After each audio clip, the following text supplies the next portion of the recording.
అందరికీ నమస్కారం. నా పేరు Prasanna. Welcome to our channel Prasanna జున్ను వ్లాగ్స్. ఈ వీడియోలో మనం కరివేపాకు కారం పొడి ఎలా తయారు చేయాలో చూద్దామండి. ఈ కారం పొడి ఇడ్లీ, దోశ, అలాగే వేడివేడి అన్నంలో కారం నెయ్యి వేసుకొని తినంటే చాలా టేస్టీగా ఉంటుంది. ఒకసారి ఈ విధంగా ట్రై చేసి చూడండి. దీనికోసం ముందుగా కరివేపాకుని తీసుకొని శుభ్రంగా కడిగి ఒక కాటన్ క్లాత్లో తడి లేకుండా ఆరబెట్టండి. తడి ఉంటే మనకి కారం అనేది ఎక్కువ రోజులు నిల్వ ఉండదు. తడి లేకుండా చూసుకోండి. దీనికి కావాల్సిన పదార్థాలు 2 స్పూన్ల పచ్చిశనగపప్పు, అలాగే 2 స్పూన్లు మినప్పప్పు, ఒక వెల్లుల్లిపాయ, 2 స్పూన్ల ధనియాలు, అలాగే నిమ్మకాయ సైజంత చింతపండు, 2 స్పూన్స్ నువ్వులు, అలాగే మీ కారానికి తగ్గట్టుగా ఎండుమిర్చి. ముందుగా స్టవ్ ఆన్ చేసి కళాయి పెట్టి 3 స్పూన్స్ ఆయిల్ వేయండి. ఈ కారం కోసం కరివేపాకు అనేది ముదిరిపోయిన కరివేపాకే తీసుకోవాలండి. లేత ఆకు తీసుకుంటే టేస్ట్ అంత బాగోదు. సో ముదిరిపోయిన కరివేపాకు చూసి తీసుకోండి. కరివేపాకు నచ్చని వాళ్ళు కూడా ఇలా కారం పొడి చేసి పెడితే ఇష్టంగా తింటారు. ఆయిల్ బాగా హీట్ ఎక్కిన తర్వాత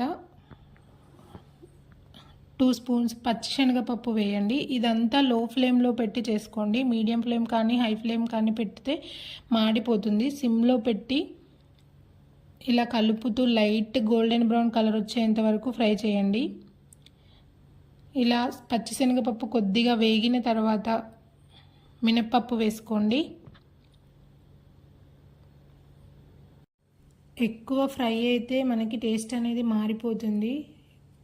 లైట్ గోల్డెన్ కలర్ వచ్చేంత వరకే వేయించాలి. ఇలా ఒకసారి కలుపుతూ వేయించండి, లేదంటే మాడిపోతూ ఉంటాయి. ఇలా మినప్పప్పు, శనగపప్పు వేగిన తర్వాత నేను మీకు ఇంతకు ముందు కావాల్సిన పదార్థాల్లో జీలకర్ర చూపించడం మర్చిపోయానండి, ఇందులో వేశాను.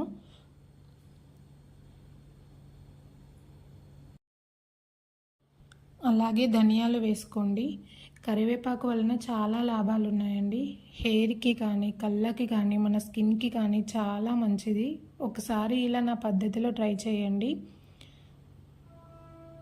తర్వాత జీలకర్ర వేస్తున్నాను.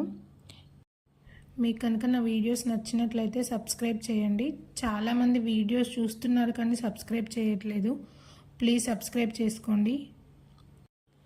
తర్వాత ఎండుమిర్చి, నువ్వులు ఒకేసారి వేసుకుంటున్నాను. ఇక్కడ ఎండుమిర్చి అనేది నేను 8 నుంచి 10 అలా తీసుకున్నాను. మీరు మీ కారానికి, మీరు తినే కారానికి తగ్గట్టుగా తగ్గించుకోండి లేదా పెంచుకోండి.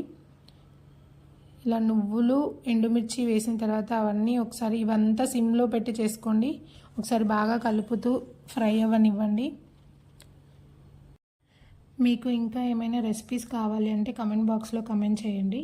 రెసిపీస్ అనే కాదు, మీకు ఇంకా కాలేజ్ గోయింగ్ గర్ల్స్కి కానీ లేదా జనరల్గా ఉమెన్స్కి కానీ చీప్ అండ్ బెస్ట్ క్వాలిటీలో డ్రెస్సెస్ ఎలా డిజైన్ చేసుకోవాలి, ఎలాంటి ఫ్యాబ్రిక్స్ తీసుకోవాలి, ఇలాంటి వీడియోస్ ఏవి కావాలన్నా కామెంట్ చేయండి. నేను వీడియో తీసి అప్లోడ్ చేస్తాను.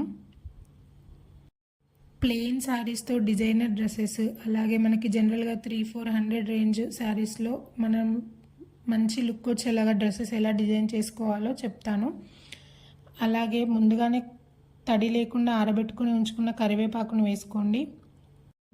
ఈ ప్రాసెస్లో మనకి ఎక్కడ నీళ్లు తగలకూడదండి. నీళ్లు తగిలితే మనకి కారం అనేది ఎక్కువ రోజులు నిల్వ ఉండదు, వెంటనే పాడైపోతుంది. సో నీళ్లు తడి లేకుండా చూసుకొని చేసుకోండి. ఇలా కరివేపాకు వేసుకున్న తర్వాత ఒకసారి మొత్తం అవన్నీ కలిపేటట్టుగా కలుపుకోండి. కరివేపాకు ఎక్కువగా ఫ్రై అవ్వనవసరం లేదండి, కొద్దిగా ఫ్రై అయిపోతే చాలు. లో బడ్జెట్లో శారీస్ ఎలా డిజైన్ చేయాలి, అలాగే శారీస్ని ఒక 2-3 టైమ్స్ మనం కట్టుకున్న తర్వాత వాటిని డ్రెస్సెస్లా కానీ, హాఫ్ శారీస్లా కానీ, లాంగ్ ఫ్రాక్స్లా కానీ ఎలా కన్వర్ట్ చేసుకోవాలి, ఇవన్నీ మీకు వీడియోస్ కావాలి అంటే కామెంట్ చేయండి. నేను వీడియో తీసి అప్లోడ్ చేస్తాను. అలాగే నా దగ్గర ఉన్న శారీస్ని కూడా హాఫ్ శారీగా కానీ లాంగ్ ఫ్రాక్లా కానీ కన్వర్ట్ చేసి చూపిస్తాను. దీంట్లో కొద్దిగా చింతపండు వేస్తున్నాను.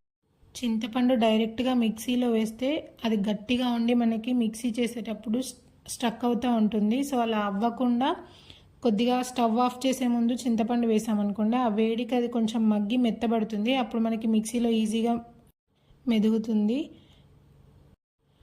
అవన్నీ అలా వేగుతుంటే స్మెల్ అయితే ఇల్లంతా భలే వస్తుంది. ఆ కలర్ చూస్తుంటేనే చూడండి ఎలా అనిపిస్తుందో. తర్వాత స్టవ్ ఆఫ్ చేసి మొత్తం ఇది ఆరనివ్వాలి. చల్లగా అయిన తర్వాత మాత్రమే మిక్సీలో వేసుకోవాలి. వేడిగా ఉంటే మనకి పచ్చడిలాగా వస్తుంది. అలాగే వేడిగా ఉన్నప్పుడు మిక్సీలో కూడా వేయకూడదు. మొత్తం చల్లగా అయిపోయిన తర్వాత మిక్సీ జార్లో వేసుకోండి. మిక్సీ జార్లో వేసుకున్న తర్వాత నేను ఇక్కడ కొద్దిగా పసుపు వేస్తున్నాను, 1 స్పూన్ అలా. పసుపు వేస్తే కలర్ అనేది మనకి మంచిగా వస్తుంది. అలాగే 1 స్పూన్ ఉప్పు వేస్తున్నాను. ఉప్పు ఒకసారి మిక్సీ పట్టిన తర్వాత మీరు చూసి కావాలంటే వేసుకోండి. ఉప్పు వేసుకున్న తర్వాత ఫస్ట్ ఇలా బరకగా పట్టుకున్నాను నేను. తర్వాత మనం ముందుగానే ఒలిచి పెట్టుకున్న వెల్లుల్లిపాయలు పొట్టుతో సహా వేస్తున్నాను నేను. వెల్లుల్లిపాయలు వేసిన తర్వాత మళ్ళీ ఒకసారి మెత్తగా మిక్సీ పట్టుకోండి. చాలా టేస్టీగా ఉండే కరివేపాకు కారం పొడి రెడీ అయిపోతుంది. ఒకసారి ట్రై చేసి ఎలా ఉందో చెప్పండి. Thank you for watching. Please don't forget to subscribe. అంతే ఇంకా ఈ వీడియో. Bye bye.